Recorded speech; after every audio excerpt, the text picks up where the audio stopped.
Hello, everyone, and welcome to the first episode of the Trinisphere, found on tappedout.net, YouTube, and commandercast.com.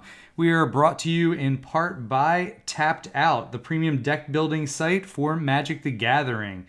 I am your host, Adam, and I am joined by Ryan. How's it going? And Shannon. Hey, how's it going, guys? We are here as part of the new show, the Trinisphere, and we are basically all representing different psychographic profiles for Magic the Gathering, and specifically related to EDH play. So let's talk a little bit before we get into any of our segments about exactly what it is that we're doing in the Trinisphere. So the initial concept for the Trinisphere came from all of us are in a play group, and we were kind of exploring what types of players that we are, and we were talking in a group chat and kind of all identifying with one psychographic profile or another. And I am a Johnny. Shannon here is a Timmy. And Ryan is a Spike. Only the best. So the purpose of the show was to basically talk about EDH from those specific profiles and make sure that we were kind of covering the format and things that were happening in the format, etc., from those different perspectives, because we know that the audiences that are out there have different play styles, different perspectives. You have people in your groups of those different psychographic profiles, and they all, and to better understand where they're coming from and where you're coming from when you approach the game, we thought that was an interesting perspective to take when analyzing the game, and that people might be interested in hearing our perspectives on that. Do you guys have any additions to that? Yeah, actually, you're the self-proclaimed Johnny. I've played with you enough to figure that one out. We got and for me though, however, when it comes to adopting the idea of the Trinisphere, I didn't know what I was. I played Magic and I enjoyed it. That was my thing. And Shannon used to always bring up how I was a Spike, and I always thought of it as negative, and I thought it was bad for me. And I didn't really get that, and it actually bothered me for a while. And then I learned to adopt the idea of what a Spike actually is, and it was just the real grinder, the real competitive edge, and I accepted the profile that I am. And so part of me, and part of the reason why I really want to enjoy this adventure on the Trinisphere is because is because I really want to reach out to people and let them know that whatever you enjoy doing in Magic is fine. Like, don't let someone call you a Timmy or a Johnny and think that it's negative. Just embrace it. Do what you want to do in Magic and just be happy about it. I mean, Shannon's our Timmy, right? Yeah, man. So, when you came to me about the whole idea behind Trinisphere, I thought it was a fantastic idea because, in our play group, we were always throwing around, the terms Timmy and Spike derogatorily. So we'd call, the Spikes the tryhards and the Timmys the inexperienced players. So it was interesting after looking deeper into the profiles to realize that that we're all definitely, at the very least, portions of each of these combined.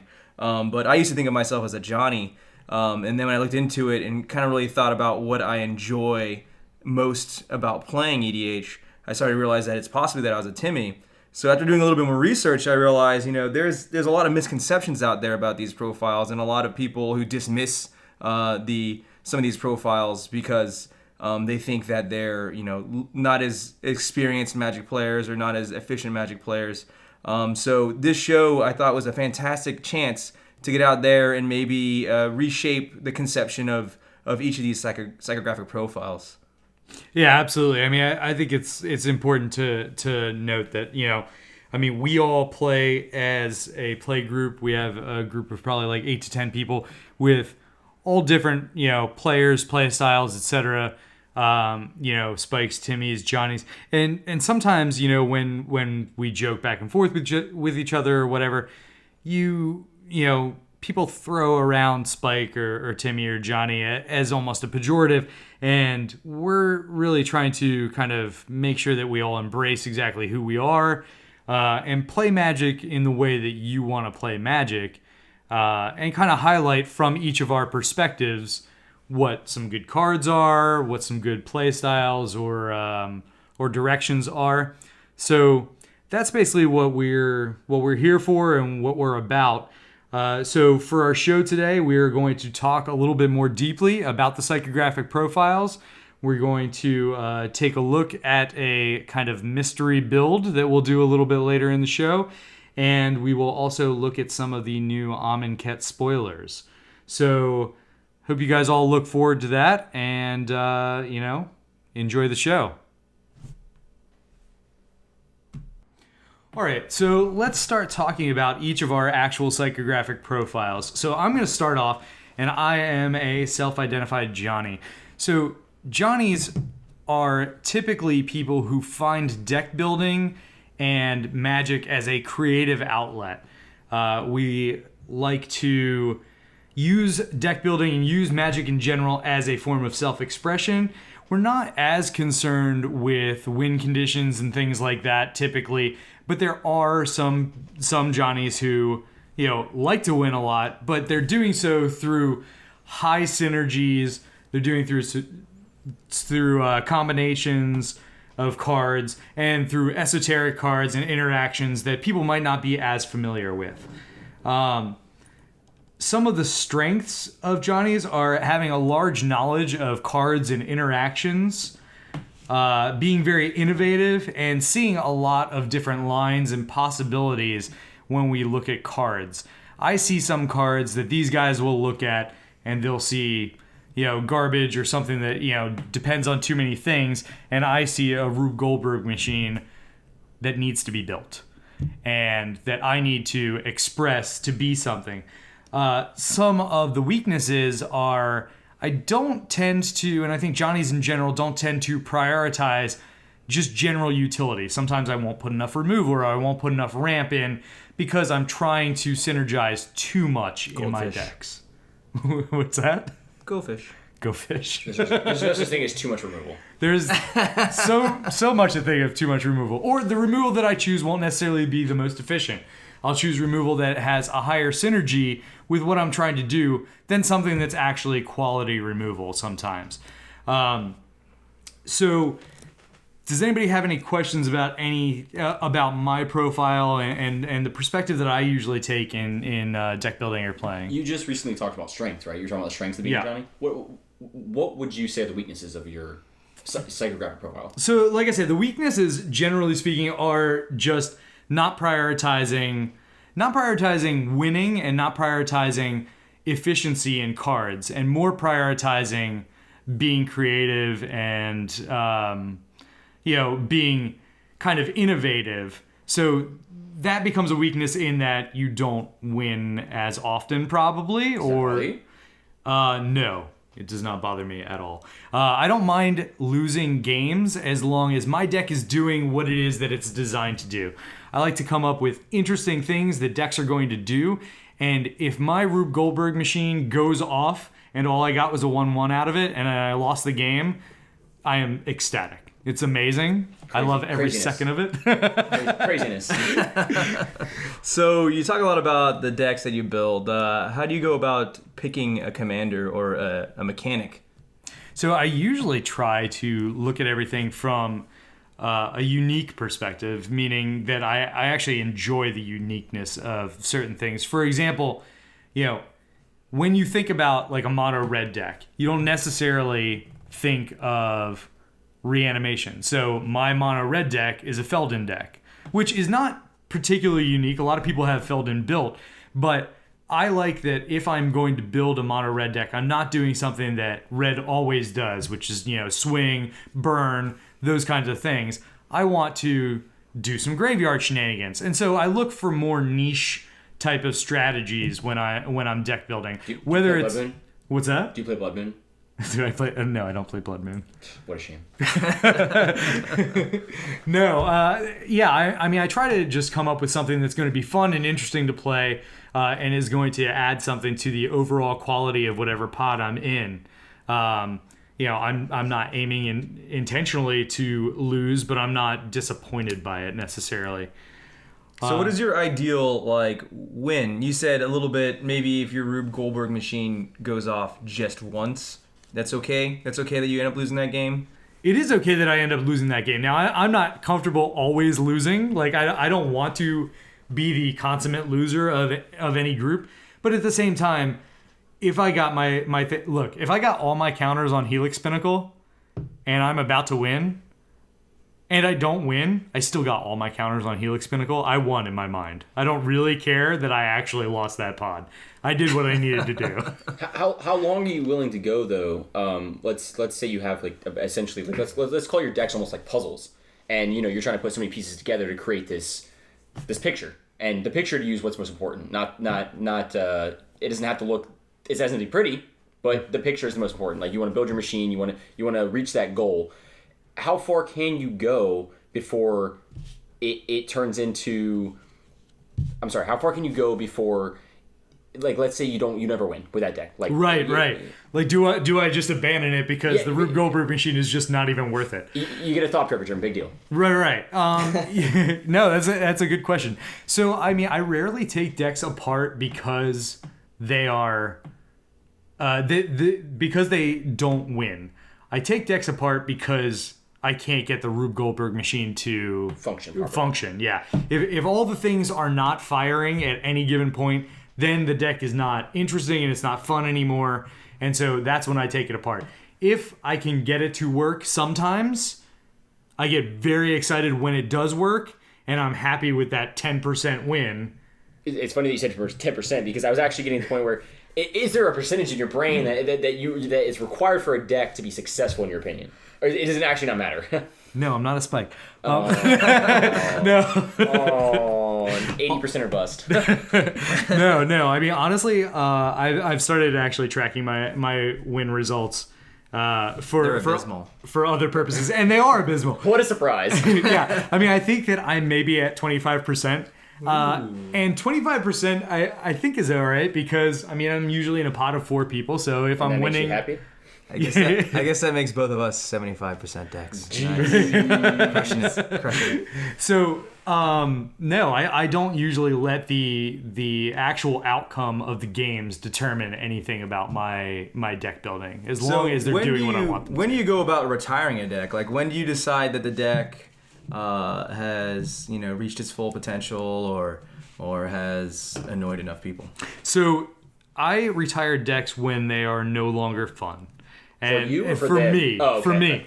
Yeah. I understand that sometimes weird combos and synergies can just be annoying to other people, but most.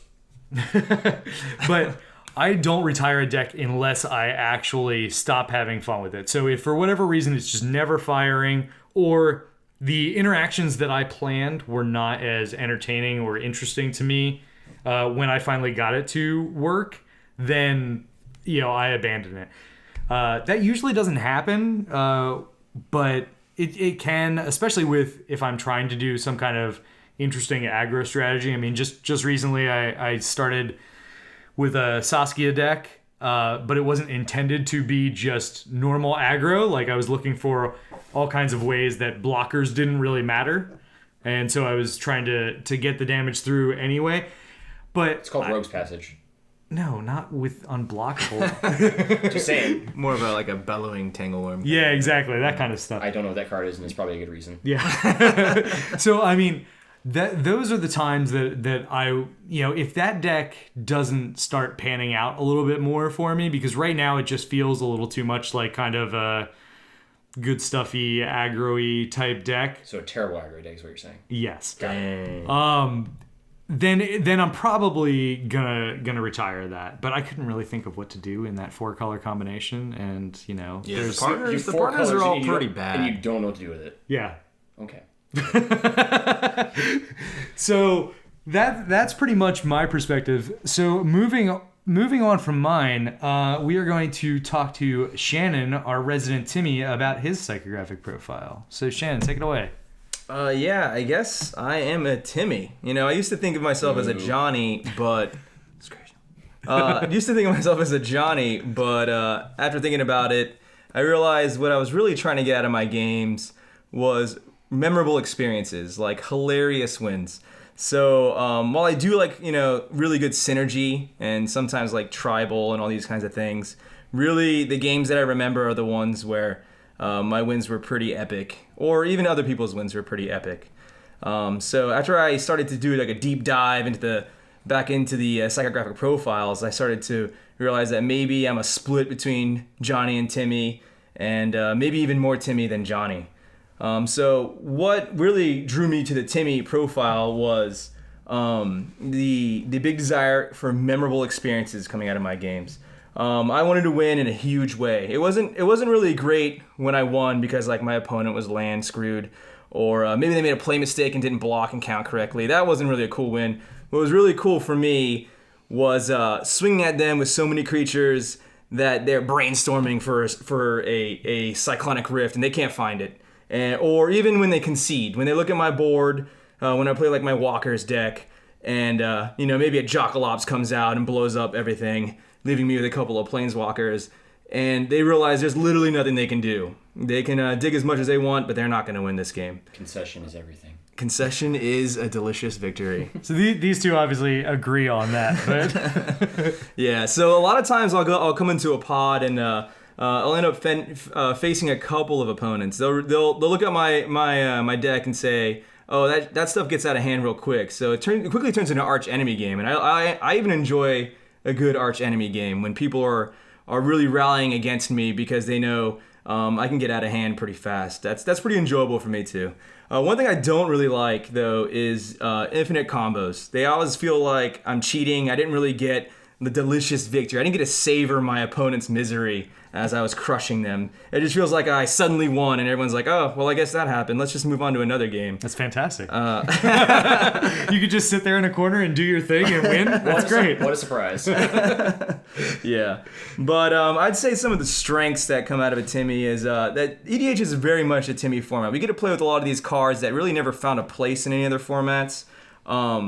We're also, us Timmies are pretty quick to experiment with new cards. We see a new card and we're like, "Hey man, that could be pretty neat if we can cheat it out into play or something like that." So we're really quick to look to new cards for new decks.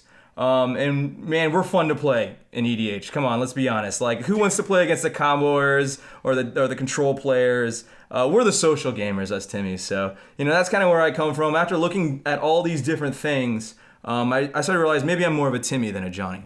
By social gamer, do you mean that you like to manipulate the experience?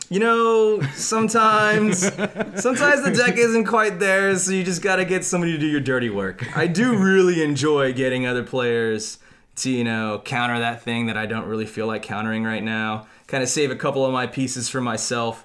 If you can get somebody else to do your dirty work, I feel pretty happy with that. I have one question for you. Yeah, what's that? Do you like the card Quicksilver Amulet? Quicksilver Amulet. Yes! That's a good card. My creatures have flash, they cost basically nothing. They're free. Yeah. 4 mana. Four mana? Yeah.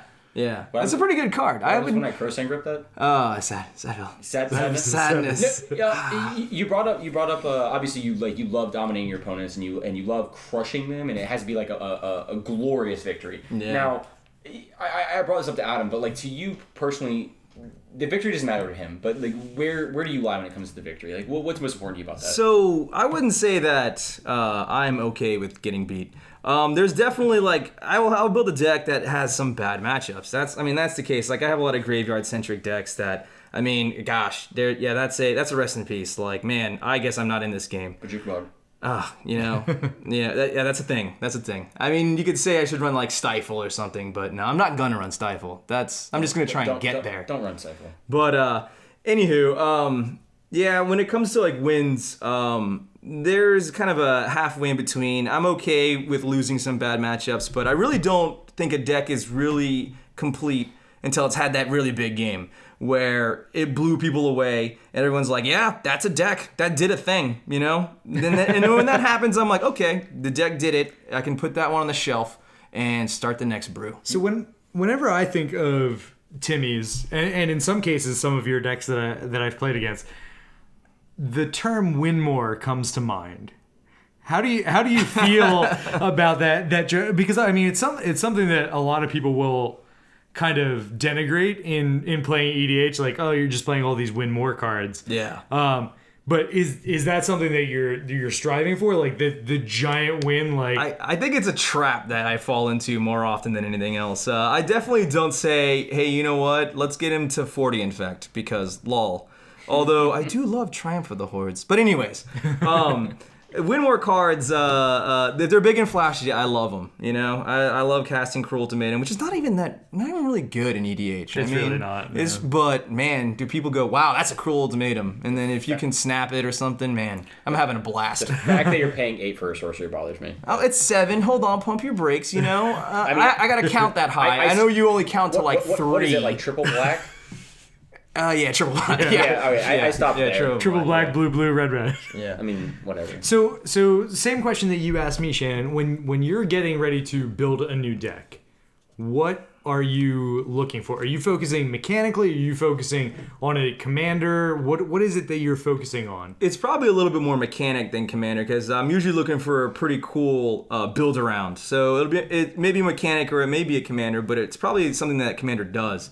So what I usually do is I identify a mechanic or a commander, and I start just brewing. I start doing research, seeing how far can I take that mechanic. What is the most extreme situation that can occur? What is like the Noyandar? All your mana base is animated. You got your Terra Eternal out. None of your stuff's gonna get blown up, and you're casting planar cleansing, killing everything else. Like, how far can you go down that alley? And so once I kind of gather all my pieces, I kind of build like a small prototype deck, and I start playing. And I goldfish it, a couple, maybe like 20 or 30 times, and say, is this fun? Does this feel like is it gonna wow anybody? Is it gonna be a cool deck to see? Is somebody gonna be impressed when it goes off?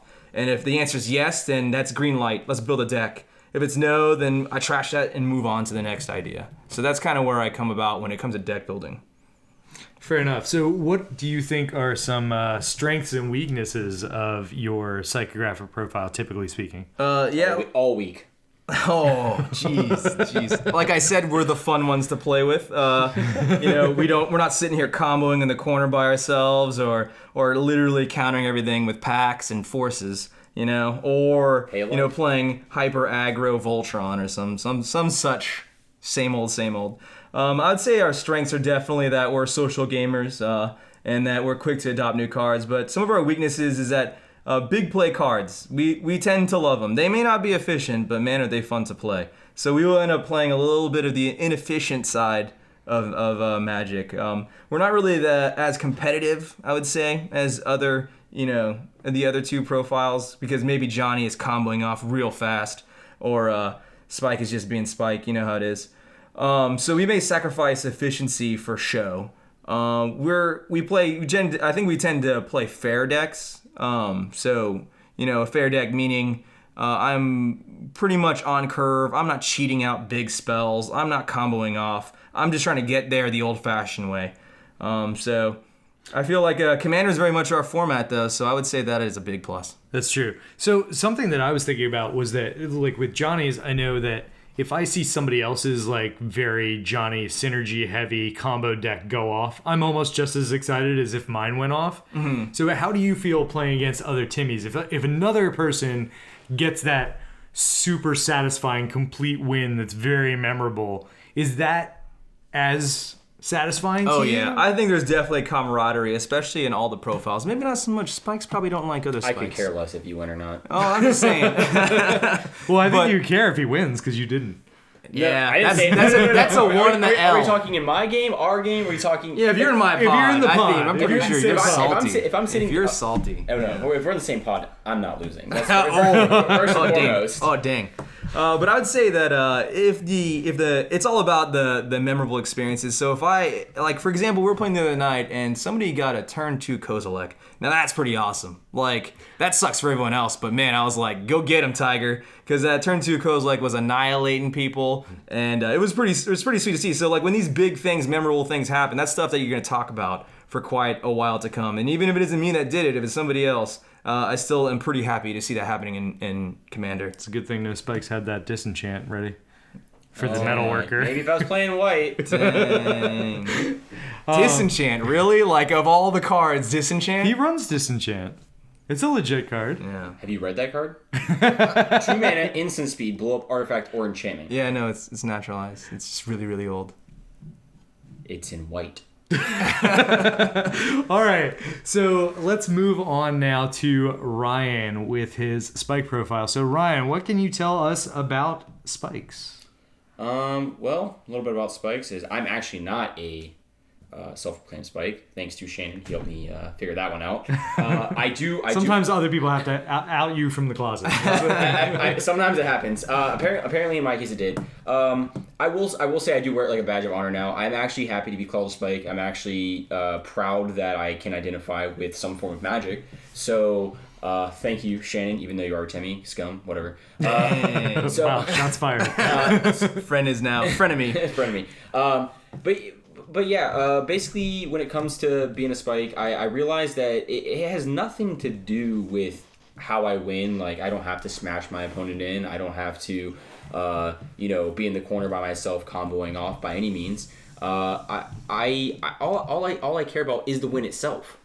I genuinely just want to win.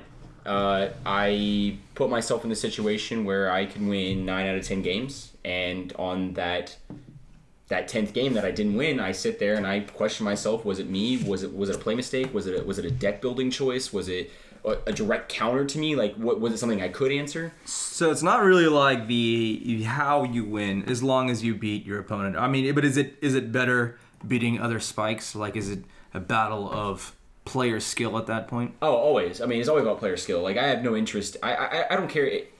Whatever you're trying to do, I'm gonna stop it. I'm gonna win.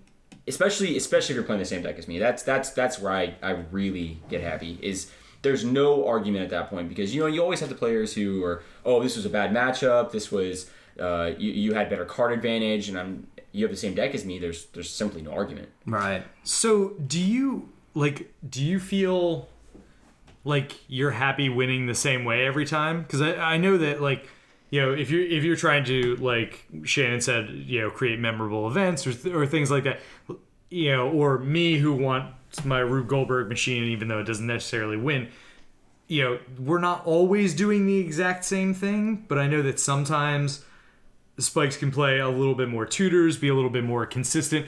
If you have a planned win con and you always win with that, are you happy, or do you want a little bit more variety? Well, the thing about it is, like, when it comes to EDH, I mean, you're playing 100 cards. Like, right. I mean, if you're playing a modern deck, for instance, you're playing 60 cards, you're playing 4-ofs constantly, your win con's Trummerwave. And in EDH, you specifically play redundancy. Yes, I play a lot of tutors. Yes, I play a lot of but I play a lot of win cons in general. Like, I have the ability to win multiple different ways. I don't have to win the same way every time. And even if I did, it wouldn't bother me. I could win with a 1/1 Thopter or an 8/8 Kraken. It doesn't matter to me, as long as I'm defeating my opponents. Like, that's where it really comes from. Right. So what do you think are some of your strengths and weaknesses for your psychographic profile? Strength number 1, I don't lose. I don't know on that, it happens. It happens. Okay, when it does... It's not unheard of. It's not unheard of, but it doesn't happen often. I mean, Adam's whopping 10% win ratio over here is proving a very valid point in my book, so we'll keep that one on record. Well, I mean, like, Shannon has a much better win ratio than I do, obviously. We have other spikes in the group. Yes, absolutely. That do also, win on a fairly regular basis. So... what other enjoyment do you get out of the game, if any, or is it really just always striving toward the best line, the most efficient cards, and the win? I don't know what it is about the game to me, but when I sit down and I see my opponent and I see a Minmark player, I see someone playing Child of Lara, I see all this, and I look at them and I see a puzzle. For me, I look and see, what do I have to do to avoid them getting to do what they want to do. Right. Like, I don't care what they're doing as long as it doesn't affect me. Like, they want to start stealing my stuff. Their 7-costed commander isn't going to stick around for very long. Let alone resolve.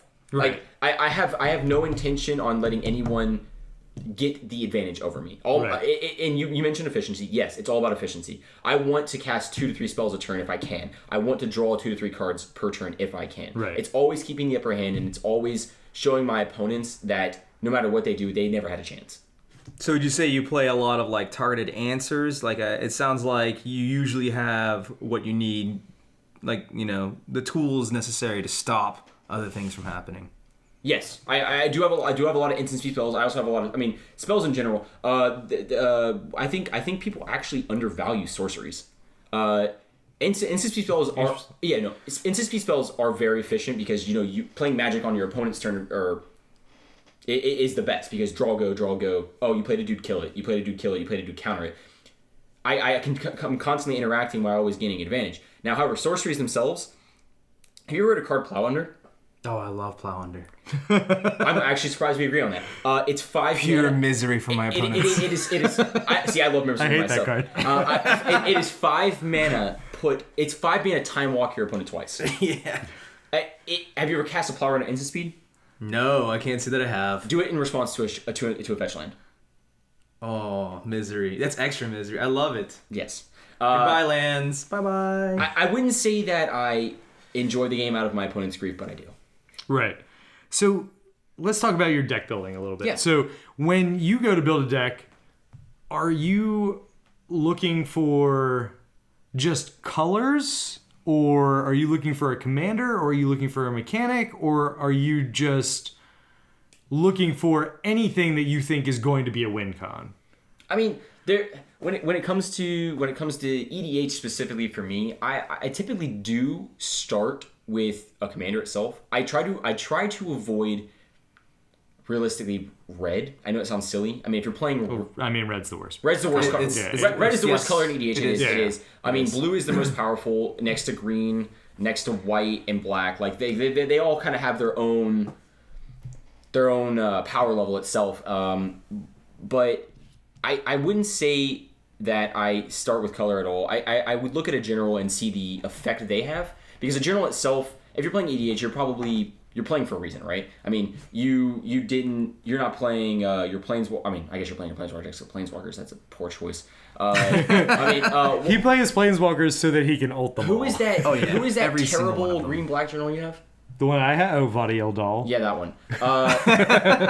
It's so bad I can't remember its name. I like how we were able to identify that by the terrible And Golgari green general. black. That's the point I have to prove all the time. For instance, that general, you picked it because of its ability, right? Yeah. You didn't, and you built your deck around it because you were trying to assemble a combo. Yeah.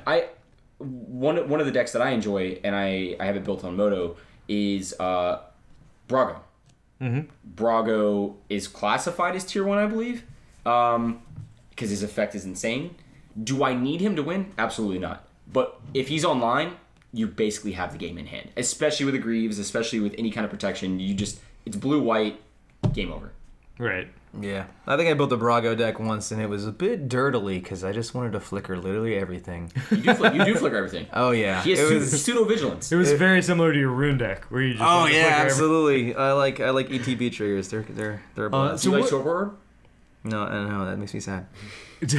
So, what are some of the weaknesses of your profile?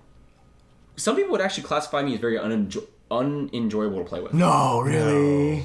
Yeah, I found that out the hard way. I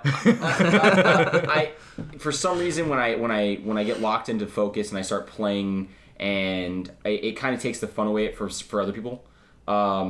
They look at me and they get really frustrated with the fact that I do have an answer for everything they're trying to assemble, or that I do have an answer, or I am able to combat their game plan, and I'm constantly accruing value on them to the point where they either concede or they just get so frustrated, and I don't feel bad. But I would say that's a weakness for sure, because I kicked your puppy, but I don't feel bad. I would, Not a little bit. because people take a lot of pride in their Magic decks. You know, people absolutely. I mean, I do. You do. Yeah. I mean, you both do. Absolutely. And I think it's fine as long as you're not playing like a Staxy land destruction kind of type, because people want to play EDH to play their decks, Yeah, exactly. Let's look at Adam over here. He wants to show us this thing that he's built, It takes maybe take like 17 pieces to assemble, but man, when it does, it's gonna be flashy. That's right. If somebody can give me, by the way, feel free to tweet me a 17-piece combo, and I will build that. 17? That's like 15 too many. Without Give me Splinter Tune and we'll call it a day. Good lord. yeah. So anything else that you wanted to talk about in your profile? Spike's rule. Yeah. I mean, I think something. I regret everything. You should have just kept thinking you were a Johnny. It'd have been great. It's your fault. Look what you've created. I think it's important to say that, I mean, while we all know each other very well and we joke around with, like my deck suck or like playing against Ryan's miserable or whatever, that we do still enjoy playing together. We've been playing together for years now. Yeah, absolutely. And, as much as we rib each other, those profiles are important. And I think that having a diverse group, I mean, I think if you just had a group of Spikes, I mean, I don't know, maybe Spikes would enjoy that. If I just had Johnnies in my group, I think it would be super annoying. If I just had Timmys in a group, I think it would be super annoying. I think having a diverse play group is something that's important. And everybody can get out of the game what they want to get out of it, all jokes and, stereotypes aside. So with that, we are going to wrap up this segment and move into one of our recurring segments, which we are going to call Chance Encounter. Obviously, it's not recurring yet because this is episode 1, but it will recur. It happened before? What a chance. Yes. So, Chance Encounter. In this segment, we are going to talk about building a deck based on a random commander. Spin the wheel. Spin the wheel and pick... whatever EDH rec comes up with. I don't want to go first. I need some time to think. I'll volunteer because I'm confident. So I am about to click on the randomizer on EDH rec, and let's see what we get, everybody. All right. Random. I hope it's mono trash. It's actually not bad. It's not bad. We got Machias the Lunarch. Oh. Mono white? Yeah, mono white. All right, so we got Machias the Lunarch, which for X1, we get a legendary creature, human cleric, 0/0. Machias the Lunarch comes into the battlefield with X +1/+1 counters. He has the abilities tap to put a +1/+1 counter on himself, or tap and remove a +1/+1 counter from him and put a +1/+1 counter on each creature you control. So, wide. Let's go real wide. You want to go wide? Oh, Lord. So, what kind of strategy would you go with on mono white? Mono white Machias, Ryan. You put me in a situation where I don't... Oh, you were so confident a second ago, and now you have to play tokens. It is tokens. Okay, so let's be honest. One of the best cards you can play in this deck is Spirit Heliod. Yeah. It anthems your team, and guess what? You want to punch me with something? I'm gonna blow it up. I also feel like you have access. Oh, wait, it's mono white, right? There's an anthem for white creatures only, right? 2 mana. Yeah, there's a few Honor of of the them. Pure. Honor of the Pure. Thank you. I don't know all of the cards, but I know some of them. I definitely play Honor of the Pure. What is it? Cathar's Crusade? Yeah. Oh, yeah. Cathar's Yeah. Crusade is That the card bomb. is bananas. See, now that's a win more. Like, if you're doing baby. tokens with Cathar's Crusade is baby. win more. Give me more counters. Wait, what is he? Is he a human? He is a human cleric, yeah. Oh god. Isn't there? Oh no, Cleric Tribal is definitely not me. I think that's more your boat, right? It is. I would go black white if I was going to do cleric tribal. I think for this guy, my strategy would be to use a lot of the counters matter cards. So I mean, I would be looking at playing stuff like Walking Ballista, Hangerback Walker, some of the Outlast cards that gave like all creatures flying that had +1/+1 counters on them, or all creatures first strike that had +1/+1 counters on them. Anything that I could synergize with that. There's oh no, that's green. Man, I was gonna say the thing that makes them all indestructible if they have +1/+1 counters on them. Oh Green's better yeah. than white. You do have I guess rootbound defenses, but that's more of a populate strategy, right. not +1/+1 counters. Oh, that's a good one. Crystalline Crawler. I like that guy. Oh, that's a good Can one. I just make a statement and be honest? Yeah. I don't think I'd ever play this guy. Yeah. I Would you know. not even play him in the 99? I mean, I don't know why I'm playing mono white. Well, maybe in the 99, maybe he's Maybe Elesh Norn. supporting another. Ooh, Elish Norn. Actually, no, I would play him in Oh Elish my Norn, God. maybe. No, that's what I'm talking about. Elish Norn, that is my jammy jam. If I'm going to build this deck, it's actually Elish Norn is supposed to be at the helm, but Mikaeus is just holding her spot. So it's all going to be about getting wide and getting big. And I might, go a little bit deeper on Elish Norn. Maybe talk about some Cormus Bell action, maybe a little Urborg Cormus Bell. Get wrecked. Bye-bye lands. Oh my God. We could go... we could do a couple other things, but I feel like this guy might just be Anthemsville. Like, you can't really do much but go wide. I think the other thing that you could do is kind of concentrate on, from my perspective, I would maybe concentrate on making him even bigger. So like a lot of ramp in mono white to make him as big as possible, and then Oh yeah, that Solemn, right? That Solemn Cycle Ackerman mono white ramp. Hey, there's also Core Cartographer. Yeah. Ooh. Oh wait, okay. I Right? take that back. There's not. You can play Thran Dynamo, and you can play, Oh, so Gilded Mana Lotus Rocks. and There we go. That's the ramp we're talking about. Another good Land one that tax. comes to mind Land is, tax is very powerful, Archangel of Thune. +1/+1 counter your board every time you gain life. Yeah, that's true. That is very. Then, That's a powerful magic card. Anthemsville. Also goes infinite with Spike Feeder. I thought I'd Thanks read it. for that. No Thanks. problem. Yeah, in It's mono not white. on color. What? Hey, whatever. Yeah, I mean, so I think what I would settle on is kind of that weird outlast everything gets abilities from +1/+1 counters, and try to win through that, and actually using his ability to make my team not as much wide, but to give them all little buffs and then kind of go above it all, or make things profitable. It's not the most Johnny-ish card. I mean, it has an X in it, so like, yeah, I can make some kind of infinite mana somehow, but an infinite isn't really that fun or interesting to me. Maybe there's something there with like 1,000-year elixir, and maybe being able to activate him multiple times per turn Is it to tap suddenly power. It is a tap I do believe it's ability, yeah. tapped, so you're gonna have to.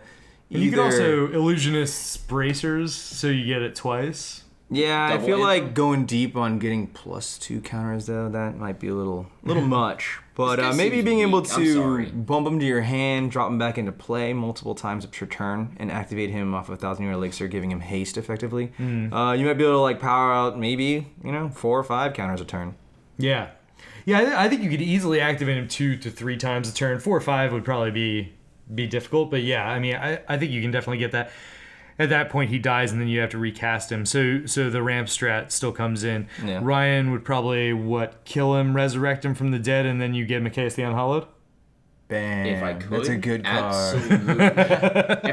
if I could sack this guy and res him, he would turn into a mono black general. Yeah, there you go. Yeah. Way better than this guy. There might be Way something. better. There might be something there with giving him a little bit of plus health via Anthem, Well, you and know then what? recurring him out of the graveyard. How well does Triskelion work with this guy? Triskelion. Good. works I mean, I pretty think well. I think it's slow. Like you're not gonna. You're not gonna infinitely kill infinite. Kill Right. someone. Well, I mean, that's So why I said he's like not walking. Mikaeus Unhallowed. He's Right, not. yeah. Why are we still talking Mikaeus. about him?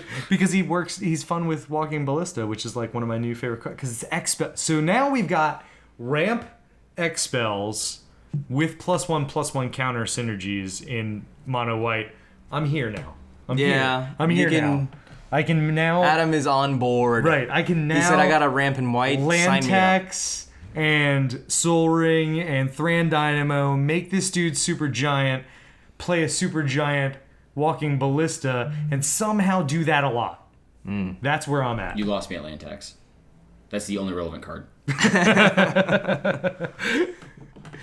All right. So, any final thoughts on Mikaeus the Unhallowed, Shannon? Don't build him. Yeah, I would say he's not my favorite mono white, but there's not really a lot of good mono white ones. So I guess we would focus on an Elish Norn, maybe give him some Anthem so he can come out of the graveyard for effectively 0 or 1 and not be immediately dead. You can work on that, or You know what? other than that, it's wide. You can only really go wide with this guy. What I would do is I'd prolong the game, obviously, with all of my immense amount of instant speed and sorcery speed removal. Return to Dust, by the way, is a fantastic magic card.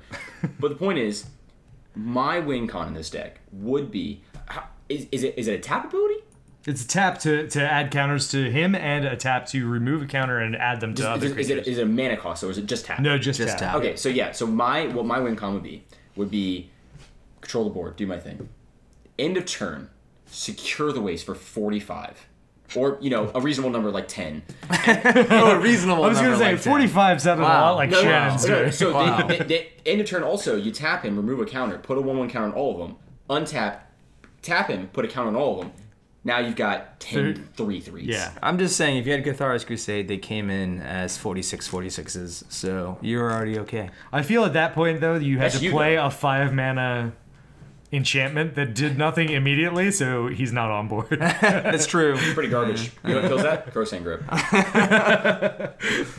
All right, you can't always dice to removal things. Yeah, seriously. Everything dies to removal. How many Crowsand Grips do you run in your decks? Not in this one. I run Disenchant. I run like four Return to Dusts. They're very good. Just one. That's fair. All right, so I think that kind of wraps it up for our chance encounter. Look forward to our next episode where we will attempt to tackle another one of these. Yeah, and we'll also be posting some deck lists. I guess we're going to try and brew this pretty much so tonight. we're all going to build this. Yeah, Unfortunately. good luck. Fun. Have fun, guys. And we'll post our deck lists on Tapped Out, and they'll also be in the show notes below on if you're listening on YouTube. So moving on to our next segment, we are actually going to talk about spoilers because we are in the midst of that season for feels good. Amonkhet. Yes, More Nikki B, please. Oh my God. Please, more Nikki B.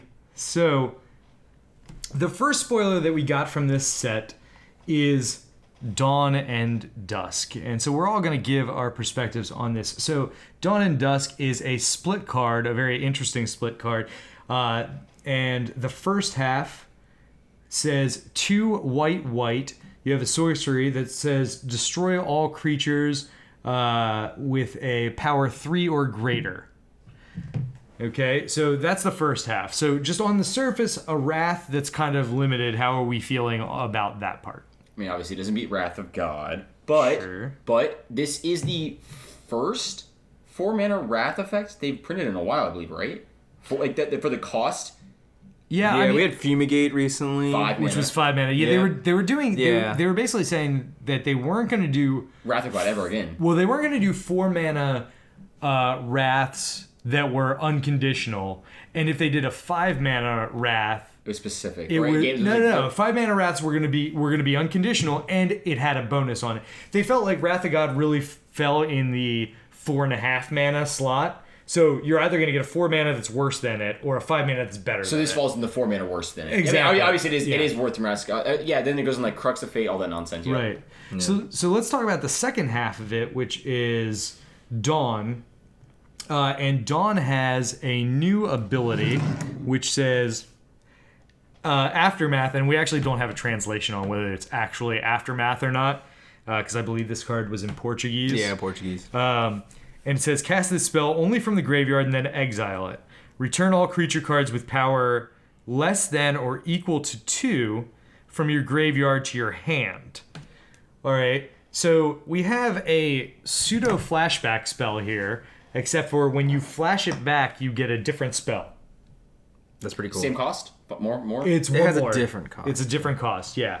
Yeah, so it's a real it's interesting design space. I mean, to me, it feels like flashback, but it's Right. definitely doing something different.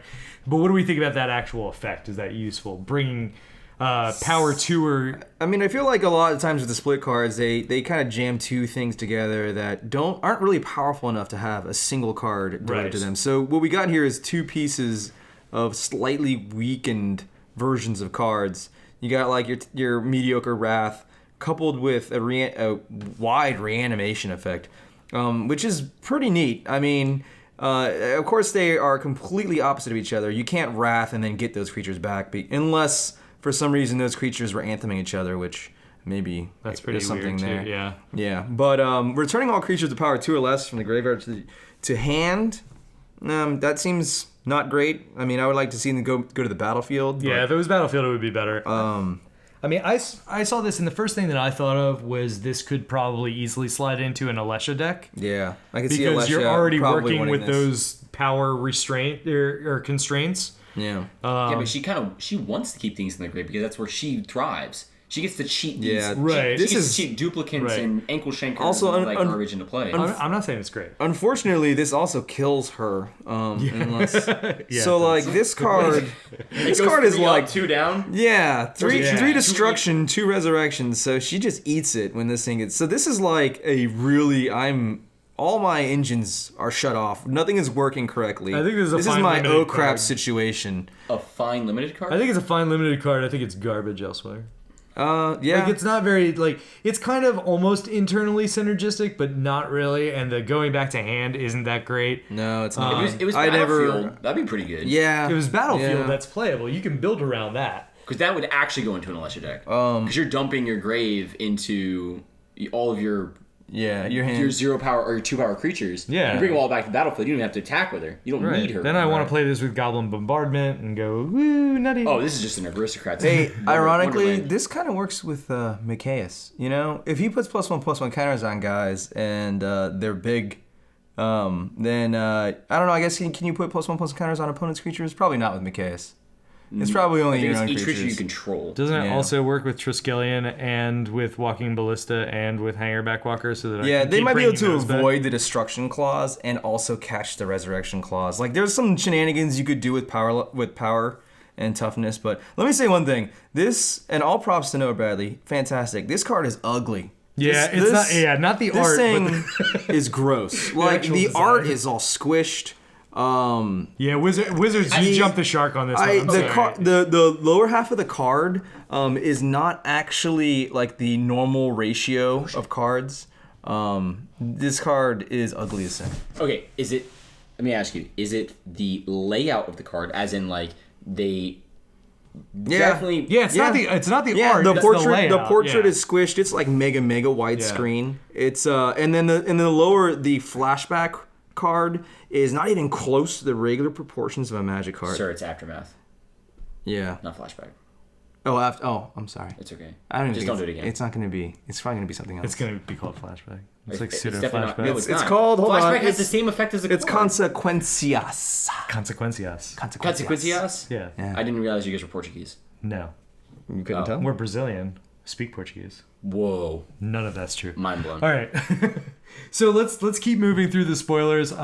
We have a set of what some people are calling bicycle lands. The bicycle lands are basically a set of lands that come into play tapped. They tap for 2 different colors because they are 2 different land types. So for example, we have irrigated farmland, which is a plains island. It comes into play tapped, and it has cycling 2. We also have that for green-red, for white-green, for black-red, and for blue-black. So first thoughts on what do we think of the cycle lands to begin with, or bicycle lands? I'm going to go with bicycle lands. I think Evan Irwin started it, not sure. Okay, bicycle land's fine. Who cares? The point is, it's actually interesting to me that this is the second dual cycle, as in 2 basic land types that they've printed in the last two years. Last year. Yeah, I have a theory on that. Well, can we get back to that in just a sec? No. Yeah, Okay. go. No, it's interesting to me that they've chosen the same. These are enemy or ally? Ally. They chose allied colors both times. They chose, what was it, Smoldering Mar, Sunken Hollow. So Yeah. we have all the allied colors on both of these cycles for new dual lands. Right. The EDH application, I think, is actually there. Because I still think this helps out the tri and 4-color decks, seeing how we just had the four-color supplemental product. Because even if you're not, like, let's say you don't have a turn 1 play. Yeah, there are a lot of 1-drops, like your Soul Rings, whatever it may be, or Explorations, whatever it may be, in EDH. But if you're playing a 4-color deck and you're playing your full grip of fetch lands, your turn 1 play can fetch you an off-color thing, take 0 damage for it. Late game, they turn into draw power. I think they have EDH application. Sure. Yeah, I mean, I think they're maybe playable in EDH too, but I mean, so they're fetchable guild gates, right? Yes, essentially. Yes. Which that doesn't sound good on the surface, because I mean, No, you do just any play of duels. us play guild gates unironically? Never mind. No. Right. I mean, like Maze's End, sure, there's a deck in there You know, pretty bad. Maybe if it's like a really greedy 2-color deck, you're gonna run that like a Guildgate on color. But I think what they're trying to do, because as you brought up, they just did this with having the actual basic land types. They're doing it again with having the basic land types. I think it was something that they could add to the cards, because just cycling on a Guildgate is terrible. I mean, the card's not. This doesn't make it much better, honestly. Right. This doesn't make it much better, but I think what they're trying to do is I think they're trying to give people less evidence to complaining about dual lands never getting reprinted and complaining about the reserve list, to where they're like, well, they're the best lands because you can fetch them with all these things. Well, no, look, we have 18 new cycles of land that we just put out that you can do that with. So I think that's a little bit of the motivation to give people what they want, because people want real dual lands. Like, this is actually a plains. Anything that says plains on it, I can grab. Yep. I can Farseek these. I can Sky Shroud claim, whatever. I think that's part of it. The cycling, for me, this is design space that had to happen. Like, I think it's a pretty obvious, like, tax cycling on these. I don't think it's that great. I feel like these should have been uncommon. Agreed. Yeah, I agree. I think the rare stamp came specifically because of the land type, the Yeah. dual Right. land type. Yeah, these easily without the two land types, these would have been uncommons and not really good at all. Right. I'd say. Right. I would say it's good that there are now budget options for people. Maybe if you somehow get your hands on a fetch, or maybe you run the older fetches, the ones that come into play tapped, and then they can fetch untapped stuff. What are those called? Those have a name, The right? slow fetches. The slow fetches. Slow fetches. Yeah, so this might be like a budget option, but we did just have the battle lands, so that's pretty good for EDH players. There's a couple more options for fetching, especially when you're in green, so you can get your Nature's Lore to get turn 2 something into play. But these do not come into play untapped. They have no claws that can come into play untapped. So these, while they're fixing some of your colors, are just a little too slow in my opinion. Now, the cycling is a little bit of added value for when you're in a color deck that just does not have draw power. So I can see myself maybe playing one of these in like a Boros deck that isn't drawing a lot. Just if you rip one of these, you just immediately want to cycle it and get the hell out of there. Is the cycling cost part of the problem? Like, if this said cycling 1, or even like cycling white on the first one, or cycling white, cycling blue. I don't think it would add. It would help, but still, it falls in the same space. When I see this cycle on this card, either I have like an Astral Slide in play, or this card is just super dead in my hand, and I really need to change it out. So no matter what that cost is, it's going to be the same.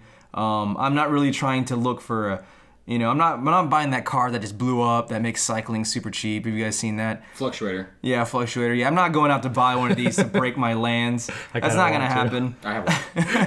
Yeah, that's not gonna happen. So either you're getting a trigger off of cycle, which is cute because they're lands that cycle, or you really need to turn this land into some kind of gas. So we're gonna talk about triggers on cycle. I'm assuming that's where this is headed in a second, but I know this is specifically, we're here to talk about EDH and some of the application of that, but I do play standard, I do play modern, I do play the other formats, of course. And I don't think it has any application in modern, but in standard, based off of what we're seeing so far, it'll see play. Cycling, not even the fact that it'll see play because it's a dual land, but the fact that this set's going to be very, very big into cycling. And my guess is Hour of Devastation will be the same way, and it's going to be for the next 2 years something that goes on in standard for sure. So far, 2 mechanics deep. Cycling coming back as a whole, I think, is a good idea. I mean, I think cycling is a very easy to tack on to things to give them a little bit more reach. Let's turn it evergreen. mechanic. Let's turn it evergreen. There's been some talk as to, I want to say Saffron Olive said something about like this is a prime candidate for an evergreen mechanic. I wouldn't have a problem with that. Sorry, I'm sorry. No, go. I was going to say, what was the last one they did? Scry, right? No, Yeah. the last one that they made evergreen, or they attempted to, I think they tried to make Skulk evergreen, and Prowess was made evergreen. Oh, fairly Prowess. recently. Yeah, Prowess started popping up in other sets. Yeah, Tarkir. yeah. I missed that. Yeah. Oh, It was so like Scry- a Well, none of them were good, so that's what you're at. Yeah. That was Scry was the big one though. Scry was the one that everyone was pretty happy about. Yeah. So. Scry made sense to make evergreen. I don't know that cycling will make that kind of cut, but it could. And it gives card advantage, or not card advantage, but card selection a little bit more to some of the colors that have a real tough time with that. like red. We've talked about some problems with red. So moving on to our next ones, we have Shannon. I'm gonna kick the first one over to you because you love saying its name so much. The Prowling Serpopard. Jesus Christ! All right, you know what? I'm sorry. I'm actually gonna have to say this twice because I already said it on Commander Cast. Wizards, I hate you for making me say that word. It is Serpeppered. Like, It's like a leopard, serpent, serpeppered. there's no part of that that's I okay. think they were just trolling everyone. I don't- I feel like, hey, let's tack a cat onto this. Some people will buy Look, it. the idea of a cat snake even isn't that bad, but when you literally call it Serpapard, Look at this there card. are though. several like sharkafish that that got jumped over on the way to This that. card literally looks like Toad. this card literally looks like a snake ate Well, I mean, a like- cat, and it's like, stereotypically when a snake has eaten Oh, it's something, got, you like, can the see bulge, a big yeah. bulge in the shape of. Are you judging this serpapard for its yeah. weight? And I'll make this Triggered. joke. I'll make this joke twice also. You now have it so that Magic players can say, I'm going to play a furry snake. And that people shouldn't mess with their furry snake. Yeah, that's gonna get some people there. I feel like there is a subsect of the world out You there know- that is super happy right now. With you saying that, I hope this actually dodges all standard play. I don't think it will. So let's actually read the Prowling Serpapard. So Prowling Serpapard is for 1 green, we get a creature cat snake 4/3, so pretty decent on curve beater. already. That's a beater. Yeah. Prowling Serpapard can't be countered. Creature spells you control can't be countered. I think that's going to see standard play. So Maybe out of the board. I mean, dude, out of the board, you don't think a 4/3 beater is going to? I mean, I think that this is going to see EDH play. So- straight EDH up. probably standard. I don't know. There's a lot of countering going on in the standard fields these days. You have to understand, thanks to the lovely R&D department at Wizard, for the next year, I believe, maybe a little longer. I actually don't know what rotates when, but we're going to have cat combo for a very long time. Oh, that's true. And a Yeah. 4/3 doesn't do a whole lot on 3, especially on the draw. When you play Saheeli into Felidar Guardian, yeah, your mono green deck ain't doing a whole lot. So what do we think about this guy in EDH though? anything. He's better. Oh, Dosan? Dosan, anyone? Is that Yeah. same thing, right? Same exact mana cost, just way better stats. This guy has better stats. Yeah. This guy has better stats, yeah. And Dosan can be Dosan. countered. I think Dosan is just you can't play spells on other people's turns. Okay, so I'm thinking of There's a card called Gaia's Herald. That's the one I'm sorry. It's a 1/1 for 2 that creatures you control can't be countered, or creature spells you control can't be countered, but it doesn't protect itself. It can be countered. I thought it was a symmetrical effect. I thought all creatures couldn't be countered. Like, I thought that's what the card that you were talking about, what was it called? Gaia's something? Gaia's Herald, yeah. I thought Gaia's Herald said all creatures can't be countered, not just yours. I thought it was a symmetrical board state effect. It is in fact symmetrical. Oh, there All you creatures go. Okay, can I only thought be it was only countered. yours. Okay. Not a big deal when you're in basically green. Right. I guess you could be in Simic. Yeah, I but- mean, I think in mono green, this thing definitely gets played in EDH if you're protecting a combo. I mean, from my perspective, like, am I gonna play this? I'm probably never gonna run this out there. not even Snake Tribal. I mean, this Oh, in fits- Snake, well, this okay. fits. In Snake Tribal, Cassetto. it makes a snake that's not horrible, and most of them are. But Yeah, I feel like it's this not is- exciting to me. It doesn't really have any like interesting synergy or combo potential. I like for instance, I like the mana cost for the stats. I actually in this format may have preferred a 3/4. Yeah, that makes sense. Nobody plays Lightning Bolt in this format. Good point. Never mind. I mean, Barclay maybe. Yeah. For in EDH, I guess a 4/3 is not really exciting unless it's impacting the board and changing the game in some kind of way. Making your guys uncounterable is nice, I would say. But really, I mean, if your deck is hinging upon resolving a single particular creature, whether it be Craterhoof, I mean, you're probably cheating your Craterhoof out anyways off of Tooth and Nail. Right. So this guy just coming down on turn 3 to protect your 4-drop and your 5-drop is not sounding like the greatest play ever.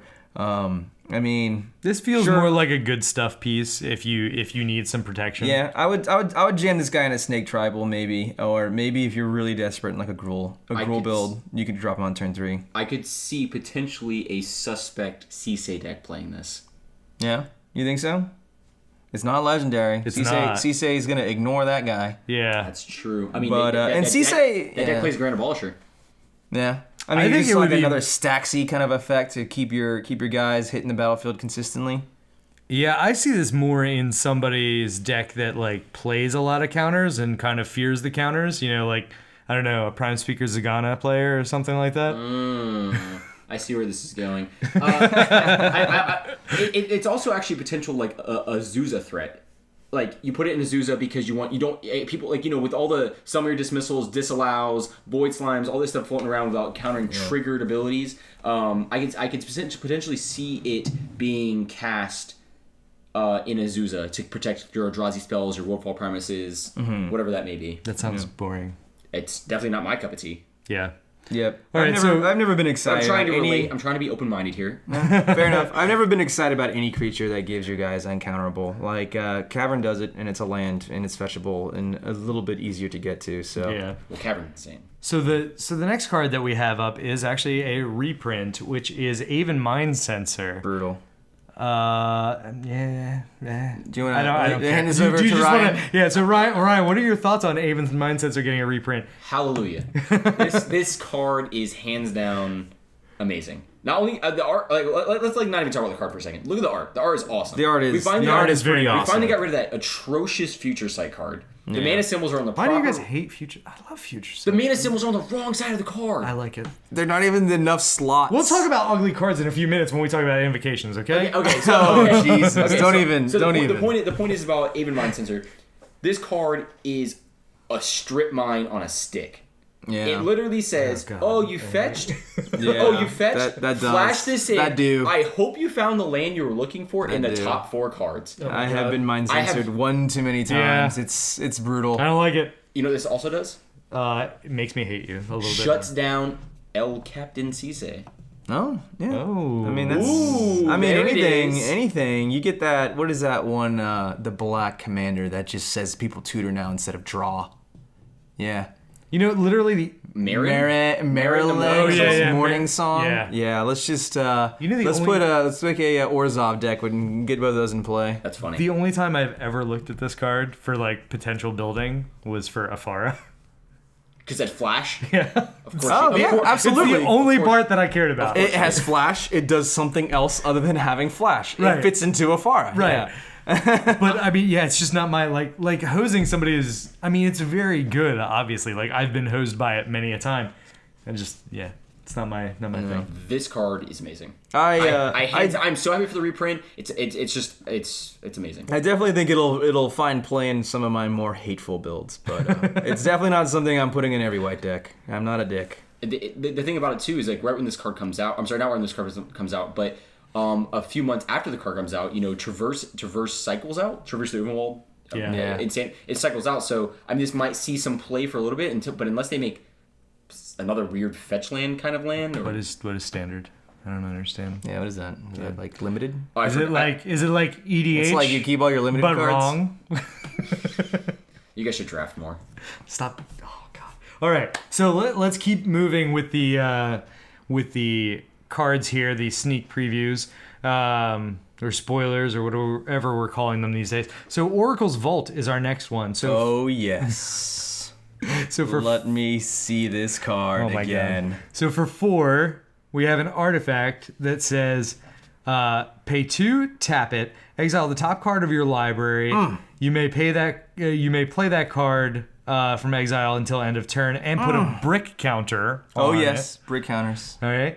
Or you can tap, exile a card from your library, pay that card without paying its mana cost if this has 3 or more brick counters on it. So Shannon, you sound excited about this card. Why don't you talk about it for a minute? This card is a lot of things. Mainly, it is draw power in off-color, non-blue. Yeah. I'm seeing this as kind of like the Chandra draw effect, the exile, and you may play this card thing. So that's pretty good. But holy moly, when this thing gets 3 brick counters, you're not just casting stuff for free. And so if you start rigging your top deck, you're pretty much gonna start just tapping, and you're gonna be like, what is that? What was that deck? And is it modern? Countertop, or Maybe Counterbalance? Counterbalance Legacy, right? Wait, I don't know. Actually. Or maybe I'm thinking of a top control. That's what it is. You just you're putting Terminuses on top. And just Miracles. Yeah, yes, Miracles. Thank you. I'm seeing this as a Miracles engine in effectively EDH. You're starting to put stuff on top.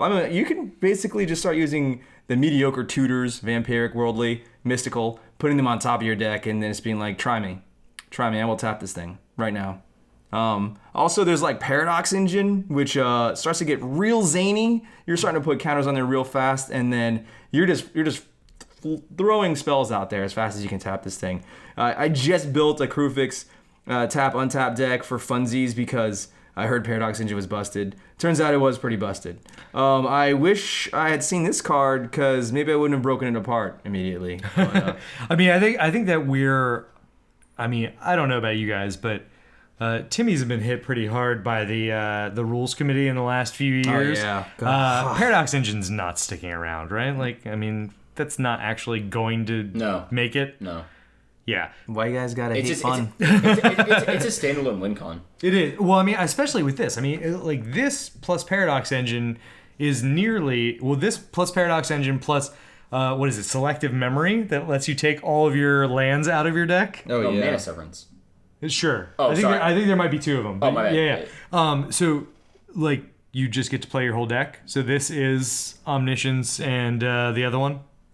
Enter the Infinite. Enter the Infinite. Is this yeah, I know. In one activated ability. Right. Can it beat Stunning Silence? Can it?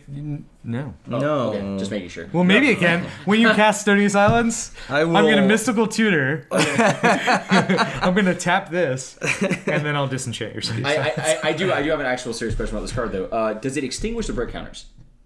What do you mean? Okay, because there's the first ability, you pay 2, you tap it, reveal the top card. Yep.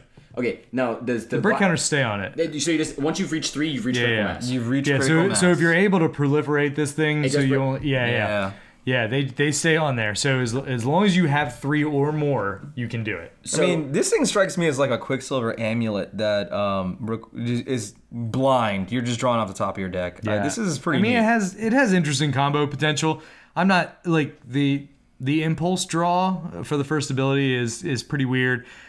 I like the flavor of the brick counter thing. It can be interesting and thematic if you're trying to build, I want this next to playing Pyramids, which you guys probably don't know what that card does, but No. Yeah, it's from Arabian Nights. It like protects lands and gets rid of enchantments that are on lands. It's weird. That's relevant. Yeah. That happens never. But anyway, it's interesting. It's not great. It's not super fun to me. It's not the kind of card I would play personally. I see it possibly, like I said, different perspectives, but I would never play it in any of my decks. But I do see potential play in possibly maybe an Atraxa deck, or possibly maybe an Atraxa Planeswalker deck or Planeswalker deck in general, because a lot of Planeswalkers deck had Proliferate, and you activate this one time and get through 2 end steps, and you've got 3 brick counters with Atraxa. Yeah, that's true. Do you think that this has any place in Walkers, Mr. Walker player? That's kind of tough. Walker's got a pretty good amount of draw power as it is. I could see that putting this maybe in like a Gisela deck. Boros comes to mind as one of those decks that just has no gas. But unfortunately, that deck runs a lot of X spells, so that's kind of synergistic. I think this is answering a question that nobody had in EDH, which is like how to make burn better. It's like a burn EDH deck just isn't a thing. Yeah. You guys are probably right. Like this card, while very good, may not actually make it into 99 in any deck that would really, really abuse it. Like maybe mono brown. Like I want to. Like I want to break it open, but yeah. Can you? I don't know. Yeah, unfortunately for burn in EDH, we don't have Glimpse of Nature and Lifecrafters, Bestiary, and all these things that have effects where I put a dude on the board and draw a card. I can't burn you for 3 and draw a card. Yeah, right. That's just why burn doesn't work. Okay, so moving on to the next card, we have Archfiend of Ifnir. Now this guy is after my heart right here. I don't like his name. Yeah, stop it. 3 black, you get a 5/4 creature demon with flying. So not horrible on the stats. When you cycle a card or discard another card, you put a -1/-1 counter on each creature your opponents control. It also has cycling too. speaking of Vadiel Doll, this will be going in there immediately. Nice. I can see it. It. You said it specifically affects opponents' creatures? Opponent's Yeah. creatures, not just target opponent either, which is really nice that they phrased it so that EDH can get some leg out. I don't know what that means. This deck, right now, for my application, I mean, quite frankly, card advantage is my thing, so I don't really like pitching cards to give your team neg one. I'd much rather just play Damnation or, Wrath, obviously. Sure. But, from a different perspective, this, I think, has an immediate shoo-in into a Gitrog deck, perhaps, because Gitrog cycles through Dakmor Salvage and Life from the Loam constantly Right. to draw and discard a million cards Right. and wipe their board. Yeah, I mean, I was thinking of this, in something like a Vadiel Doll, where you're just getting a little bit of incremental value off of it. Being able to instant speed blow away tokens decks, or even in a Madness deck. This adds nice synergy because it's not just cycling cards; it's also off of discard. So if you have some kind of like a like a Rakdos Madness deck. What is the Mobilize for War? Olivia Mobilize for War deck, and you're going all in on the madness. You could probably do something with that to get a little bit extra value. I am really excited about this for Vadiel Doll, because anytime I can, give all of everybody's creatures -1/-1, and then just start tapping my commander to blow them up. I'm really happy to start seeing, like, the demon power level is starting to actually reach decent levels. Like, we used to be that demons, you look way back to, like, the lords and... Juzam de Jin is not doing it for you. Like, they just literally punished you. And then as power level started to creep up, kind of angels got pretty strong. And there are a couple dragons here or there that are pretty decent, but...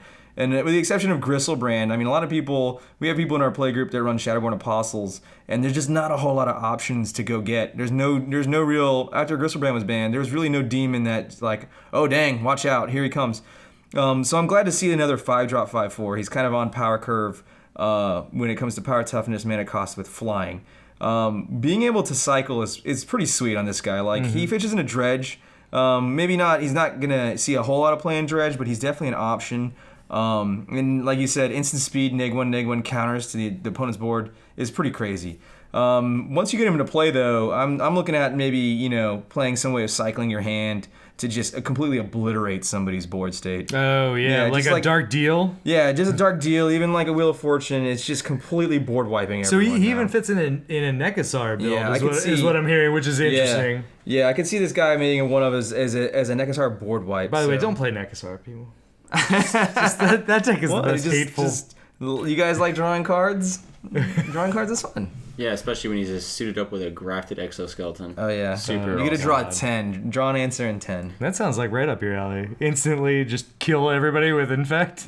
Sounds like a good way to win. Takes too many pieces, sorry. Fair enough. I will say about this set already, I mean, there's only a handful of cards spoiled, maybe 7-ish. There were some from the dual decks that I think Okay, are fair enough. also from the set, quote unquote, and standard legal. Okay. But I don't know how many of them will actually be in the core set itself. The reason I bring it up is because cycling obviously is an old mechanic, Yeah. but there's actually a modern deck that functions directly off cycling. It's called Living In. Yeah, that's a good card. Yep. And it brings everything back from your grave, and all it does is it cycle, Yeah. and then it cascades into a Living In. Right. Off of violent outburst and this Right. and that, Yeah. and you bring these things back. This set may have applications for a modern deck. Yeah, that's true. I mean, this guy might not even be bad for bringing back in some kind of living end type deck. You bring him back and then recycle a lot of the stuff that you already had in your hand, so you get a little bit more value off him coming back from the yard after you already drew off of him. Yeah, he's pretty interesting. Infect cannot beat that card if it's on the field against. Just so you guys are aware. So next card we have is Glorybringer, which is a pretty decent name. No? The name's fine. Oh. The card's Yeah. not good. So we have 3 red for a creature dragon 4/4 flying haste. I don't know. That's not sounding horrible so Standard far. For playable. yeah. EDH is awful. Oh no, EDH it's not Yeah. good. But we also have a new mechanic on here. It says you may exert Glorybringer as it attacks. When you do, it deals 4 damage to target non-dragon creature an opponent controls. Exert, by the way, means that it won't untap on the following untap step. So it basically freezes itself for a turn because it got really super tired. It ran a marathon, it dealt 4 damage to something, and Now it was it's like, nap look, time. I got a nap. That's all there is Why to is it. this tired? Why is this dragon getting tired from breathing fire on one creature? It's a dragon. It's a lot of fire. It's a lot of fire. one creature. 4 damage. It doesn't even kill Siege right That's now. literally his actual power. He gave it double. Yeah, he time. gave it his all. He gave it his all. He actually gave it his 200%. all. Yeah. He's gonna go kill his brother, and someone's gonna play one of these, kill your dude. You're gonna play one. You're gonna kill him with him, and then like, That's awkward. Yeah, This is a right. battle of the glory bringers. So what do we think of the cards standalone, and then let's talk about Exert after that. okay. The stats are there. It's obviously resemblant of Stormbreath Dragon. Sure. It's a 5 mana 4/4 flying haste. It doesn't have the pro white, which Oof. whatever. It is relevant. It is. It is. I mean, Yeah. for standard purposes, no path to exile to worry about. But specifically, this card in They have Path to Exile on standard? no, there is no path to exile. I mean, the fact that it comes down, and not only is it a 4/4 beater, bashing your face on 5, Right. but it's also blowing up a creature when it comes down. So it gets. I feel like the tempo swing of this card is great. There will be situations where it's just too late. This card makes me want to fall asleep. It's exerted me. It's exerted Oh your mental my capacity. There's nothing interesting or fun to do with this. Like, the most interesting thing I can think of to do with this is play a Paradox Engine so that I can untap it and exert it every turn. Got him. That's not very good. Yeah. It's not super interesting. Shannon, what do you think? I feel like there's a bit of a missed opportunity with Exert. Like there was a lot of rumors going around when we heard about Exert, but hadn't seen this card yet. I actually think there was like a promo one that didn't have flavor text on it. Yeah. Or I'm sorry, the reminder text. So one of the really cool ideas that got floated around on Twitter was that this thing, by exerting itself, would give itself a -1/-1 counter, and that was like a really cool. That's we were better. we were all hoping for that. Like, what a cool design space that things were giving themselves -1/-1 counters to get a little extra power out of them. Right. So when it came about that all it was doing is freezing itself. Yeah, this is maybe for more of the standard playing spike. Yeah, players. I don't think it's. These are the decisions that need to be made when you're looking a couple turns ahead, when you're making that tempo play to plan out maybe 1 or 2 more maybe your opponent's turn and that kind of thing. This is not something that Yeah, it's I a would comeback ever. card. Yeah, I would never see me playing this No. in EDH. I played in limited because, like you said, this Absolutely. thing is It's a a bomb. beating. Oh This thing's yeah, a beating in limited. Yeah, I mean. But outside of that, I'll leave it to the standard spike players to see this card being good in certain plays. But everywhere else, I feel like this thing is gonna be bulk.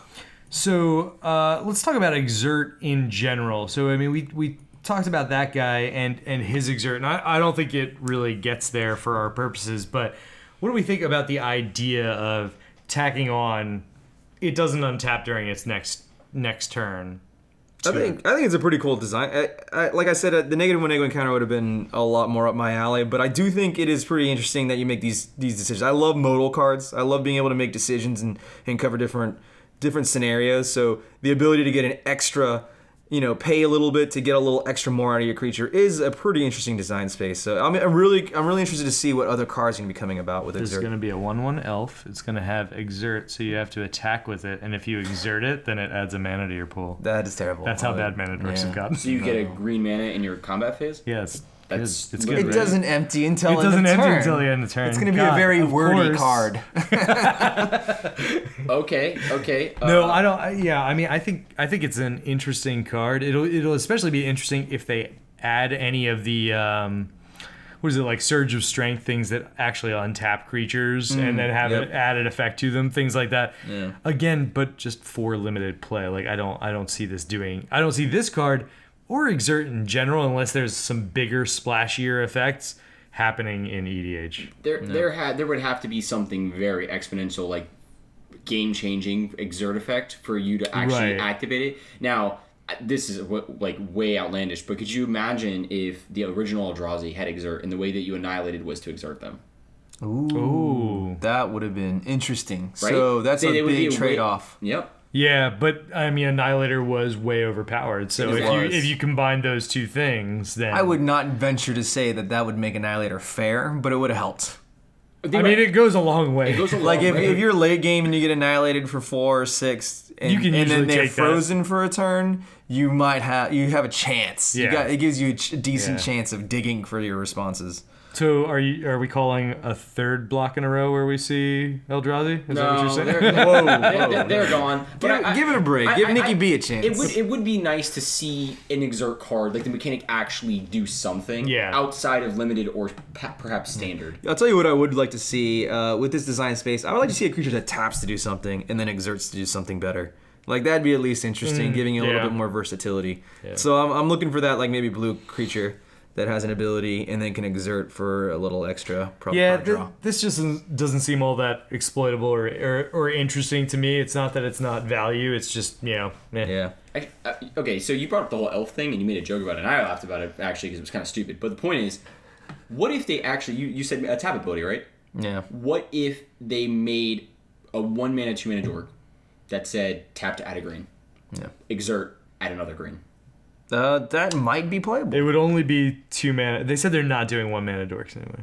All right, so talk to me about. Oh, which mistake was the last cycle? Yeah. Are you serious? Yeah. I don't remember. I didn't remember hearing So that. you got a 2 mana that has to make green and then maybe exert to make add a double green. Yeah, let's say So you could like. So That wouldn't like, be I'm bad. talking about like Rattle Claw Mystic levels, like just suddenly pumping out a good chunk of mana if you work for it. yeah, like let's say it's like 2 mana, like not even okay. We'll say double green hypothetically, or just green 1 colorless 2/2 2/1, taps for green.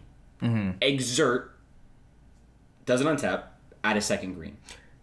In a world where this exists. That's Is fine. it a druid? Can I play it? That's on? It's I mean it's 5 mana on turn 3, right? Yeah.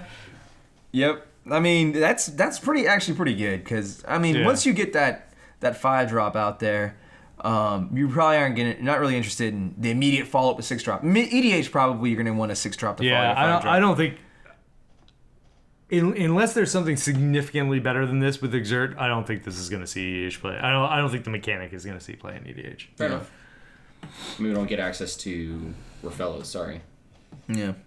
I want Rafellos back. He was in my druid deck. I would love Rafellos. All right, so that is the last of our spoilers, and so we are actually going to start wrapping up the show and move into our outro. So we're not going to talk about the awful borders. We should probably save those. Oh no! Let's go ahead. Let's go ahead. I apologize. All right, let's talk about Invocations, everybody. We're skipping one thing though, sorry. What are we skipping? We're skipping the new mechanic and bomb.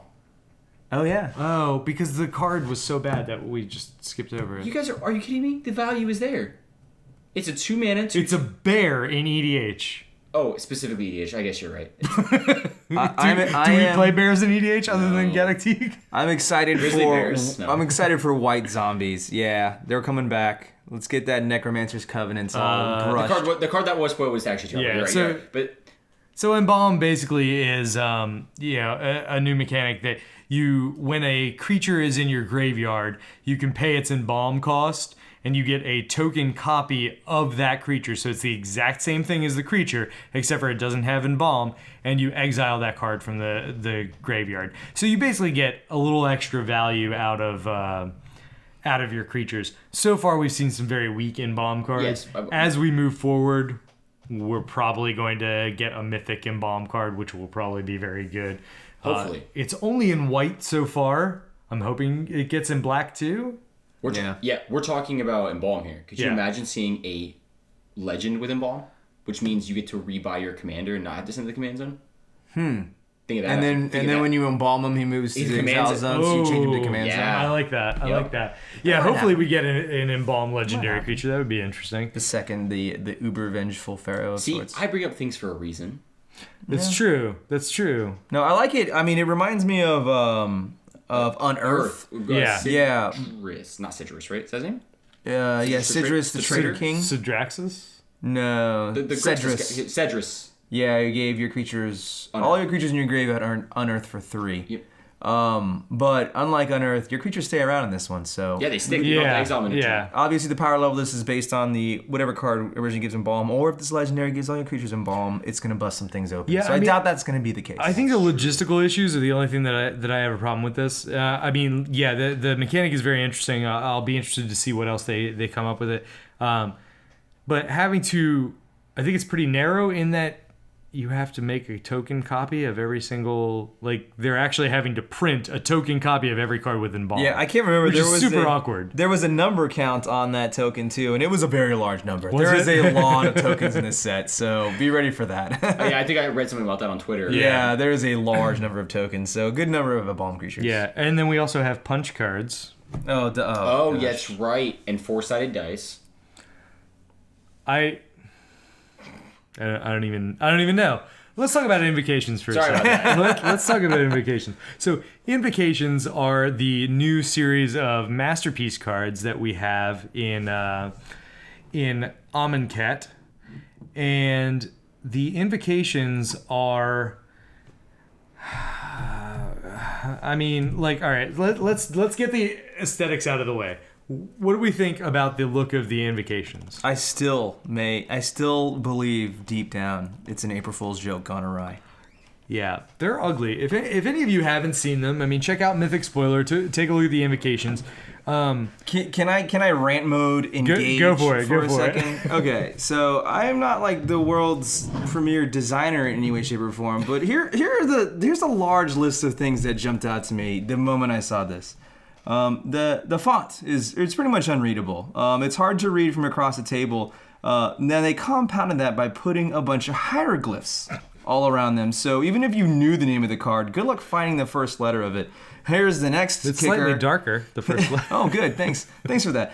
Here's the second part. They center align things. So it's literally a freaking, word search to find the name of a card in its own. Then they went ahead and decided to use a title bar that shared space with the mana bar while being center aligned, which means if the name's too long, guess what? It's no longer center aligned. It has to justify left. So just bad designs all around when it comes to... I've only made it to the top 8 of the cards so far, by the way. Then you reach the portrait. Guess what? Smaller images. I know you guys like full art stuff, but no, we're not getting full art stuff here. We're getting shrunken art here. And by the way, the art on these cards is insane. Yeah, it's like gorgeous. it is an absolute atrocity they did these to these artists. The art on these cards are beautiful, hands up, hands down. We get to the hideous type bar, which by the way, once again, word search. Good luck finding out what type that card is. It's hidden somewhere in there. I'm still not even sure what the symbol of this set looks like, or the symbol of the Invocations looks like. I can't figure out which one of those hieroglyphs is it. Then you have this like drop shadow. Like, guess what? Your card is now 3D. So you have a humongous drop shadow that obscures part of the rules text box. That's okay. They center aligned the rules text. Oh yeah. Oh my God. So have you seen a modal card? Have you seen a command? It's like, what the frick? I'm pretty sure this was basic. Oh, there it is. I'm pretty sure this was like I'm pretty sure in high school when they teach you how to make a PowerPoint, they say never center align a bulleted list. But I guess Wizards didn't get that class in high school, so they're center aligning a bulleted list. So it's just bullets everywhere. Bullets here, there. Good luck finding out where that sentence begins and ends, and which one's a new sentence or which one's a word wrap of an old sentence. Oh, by the way, I have no idea what color these cards are. I have no idea what color They it have is little because color bands on them. there's a small paint swipe somewhere hidden in there. If you're holding a couple of these in your hand, you gotta people will know you have an Invocation in your hand because you're struggling to figure out what color it was because you can't read the name of the card and the art's different. So all around, I feel like they had 20 years of design experience, and they decided to take a break and let the interns design some cards. All right, can we take a look at some of the good parts of the design for a second? And there's not a lot, but I do want to highlight some of the things they did right. How butthurt are you? I'm sorry. I was hoping for a lot out of the Egyptian set, and this is literally some of the worst designs I have seen. It's pretty bad. But so some of the good things that it has going on is on the right and left of the card, in the color bands, you do have some neat little bolus, symbols going on. You also have the bolus horns around the hologram at the bottom, which is really nice to kind of add to the set. I would probably less vehemently and less angrily mimic everything that Shannon said. I'm not happy with this either. I think that they had a really good idea on their hand. I mean, I don't want to completely like negate the effort they went in. They had a really good idea on their hands of trying to make it look like it's in some kind of temple in ancient Egypt. And it does have some of that. And if you actually look at some ancient Egyptian design, some of it can be kind of over the top, tacky, things like that. I think that these need to be a little bit more brightly colored to kind of match that, because Egyptian stuff, even though it's all gray now or brown now, it was actually very brightly colored and like almost gaudy at the time. So interesting. I think the other thing that you actually left out on the Salt Train was that the power and toughnesses are listed in top to bottom order on the few creatures that are in here.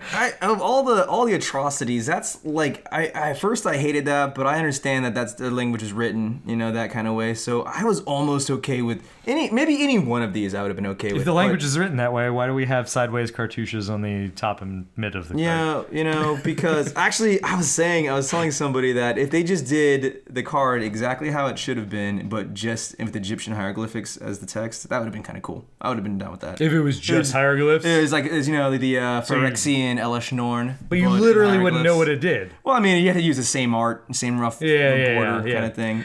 Small incremental changes. This is just a dump of changes. Yeah, I mean, for my money, I think that the text box font is actually good. I agree that it should have been. Why is it yelling? Why are all these cards yelling at me? Because they're powerful magic cards. I enjoyed the destroy target permanent. So Ryan brings up a good point. I think we do have to move on to that portion of it. Okay. Have you read these cards, right? Shannon? The list of cards, like a lot of people are getting very salty about the way that these look, but who cares? You are getting Force of Wills in more people's hands. You are getting Cryptic Commands and Tombs. Pact of Negation, Days. This is pretty much a list of great EDH cards. Right? I mean, this is EDH fanfare here. Everything's playable, and maybe not. Even an aggravated assault. Yeah, this looks like they checked off a list of really nice EDH cards. Right. There's very few in here that will not see EDH. I mean, Loyal Retainers, fucking great card. You got your Cryptic Command. Worship, not one that I play a lot. Chain Lightning, not very much. But even Mind Sensor, seeing some more play in EDH. Hate to see it happen, but it's gonna happen. I will say that this lovely, what is it, the Invocations? Invocations. The Invocations did everyone a justice and reprinted one of my all-time favorite cards, Mind Twist. With fantastic art. It does have fantastic art. Well, so I mean, honestly, like the Consecrated Sphinx art is so good. But I agree. I mean, I've seen some people on Twitter do some mock-ups of different borders using the same art. The full art, yeah. These are I think we have beautiful cards. I think we have one on our Facebook page. If you guys get a chance, check it out. The art is really. They took one of the blown up. I guess the artists have been releasing, out of embarrassment, their full prints because they don't want to be associated with this atrocity. So they're like, hey, this is what it originally looked like before Wizards got through with it. And somebody took one of the ones of the Bird God and made a full art, and it is beautiful. I was like, please, I will send my cards to you for altering. This is great. Could you imagine getting your hands on like one of the original prints? Oh god, some of these are so nice. It's crazy.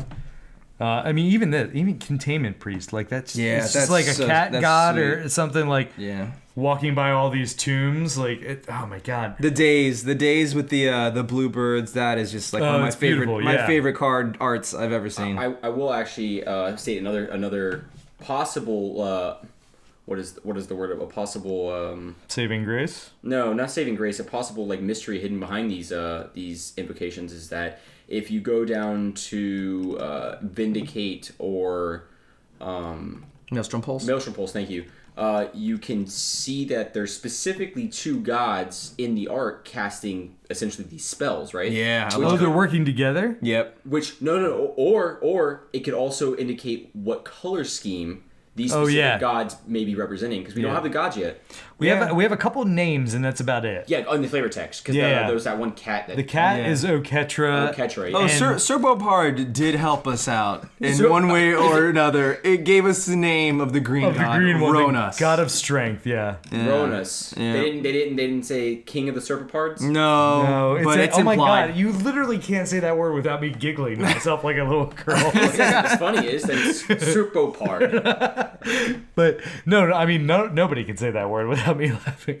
I'm pretty sure the people who designed the borders of the Invocations got to name a card, and it was Serpopard. Yeah. It's like platypus, but in Magic. So yeah, I mean, check out the Invocations. They are all very good cards. I don't think anybody can argue with most of them. I mean, they checked off a great list of reprints. My honestly main issue with it was not the aesthetics. My main issue was we came out of, land masterpieces that really fit with that plane. We then came out of artifacts that really fit with that plane. This one, other than this giant border that looks Egyptian, or that's what they were shooting for, I don't really see a theme to these cards. Yeah, They're all good. That was the theme. I heard them pitched as the will of the gods, which is a really neat concept. And as a Timmy, I be loving me some gods. Yeah. And so I love that Vindicate and Maelstrom Pulse have two gods working together. The blue, the black god and the white god working to cast Vindicate, and the black god and the green god casting Maelstrom. I actually want to see a cycle. I'd love to see like maybe like a Dreadbore or something along those lines, showing the red god, all the gods working together. What I would want to see when I think of Invocations, Will of the Gods, is the gods featured in literally all of these. Like, right. I want to see the god. You get to see a lot of the blue god and the blue spells, which I'm loving. I want to see more of the other gods in action doing these things. So I'm really excited to see these gods. I love gods, and I really want to see these gods in this set. So I was a little disappointed that they're not featured in all of these cards, or even more than half of these cards. But it is interesting that they went with Invocations, Will of the Gods. But that is a pretty loose theme. It feels like they kind of phoned in the theme so that they can get a lot of good prints into our hands. So that's not a bad thing for us EDH players. It is what it is. They're also not. They're also keeping. I mean, the Nicol Bolas presence is very obvious, and they're. What, he's in this set? Oh my god. They're blatantly stating it, but the cards they've leaked, and even I believe in the Art of Dark Ritual you could see his horns in the back distance. Maybe that might have just been a statue or a temple. No, it was a temple, I believe. Yeah. Of his horns. Okay. Yeah. But they're keeping the flavor down. They're keeping the hype. Like they're keeping it under wraps right now. Oh yeah. Even through the Invocations. Yeah. I mean, but when you keep something under wraps, you got to come through with it. You can't make that X-Men Apocalypse movie. Dang. I didn't realize we were Rotten Tomatoes. We are of card borders. Yeah. Yes. Oh, yeah. Yes. The Rotten Tomato. Those for the design are rotten. Yes. For the card choice, they're fresh. Yeah, I would agree. You're checking out? All right. I'm done. I'm spent. All right. So we will be obviously anxiously awaiting more spoilers as we move forward. And hopefully we'll possibly be able to do a set review. So moving on from those, let us go into our outro. And here we are in our outro. We're here. It was very exciting. Did you guys make it too? Spot on. It was an arduous journey, let me tell you. I felt like it was seamless. Yeah. Everyone made it. Okay, so please check us out on our Facebook at Facebook/Thetrinisphere. It's actually probably Facebook.com/Thetrinisphere, but computers are hard. Yeah. Or on Twitter, we're all pretty active on that. You could check out the show's Twitter at Thetrinisphere. Ryan is available at Snapmaster. Snapmaster Flex. Shannon is available at Nikki Bolas. Spreading the gospel of the Dragon God. And I am available at Squire9999. Why all the nines? Well, Squire 9 was gone. Squire 1 was gone. You know the drill. But if you've followed me on Tapped Out before or things like that, I usually go by Squire 1. But this is what I got on Twitter. Sucks. Squire is an amazing card. I mean, Squire's great. It's a 1/2 for 1. 4 9s. It's been used 9,998 times prior. Check our YouTube page or our YouTube channel out. It's Thetrinisphere is the name of the channel. We also have a Twitch channel, Thetrinisphere, which right now will be mostly streaming any content that Ryan is doing. He's been doing some EDH on Moto. And if you want to follow him on Twitch, he is ImRyanReece on Twitch. Aside from that, please make sure to check out our sponsor, Tapped Out. They are a great deck building resource. Like we said, we're going to post our wonderful Micaeus decks that we're all going to build. Exciting. Don't be surprised if mine's not up there for a few weeks. So we're going to post those out on Tapped Out. Definitely support them. Diego over there is a fantastic guy, creates a quality product. And honestly, it's just a go-to resource for keeping track of all your deck lists. So with that, we are out. See you guys later. Have a great night.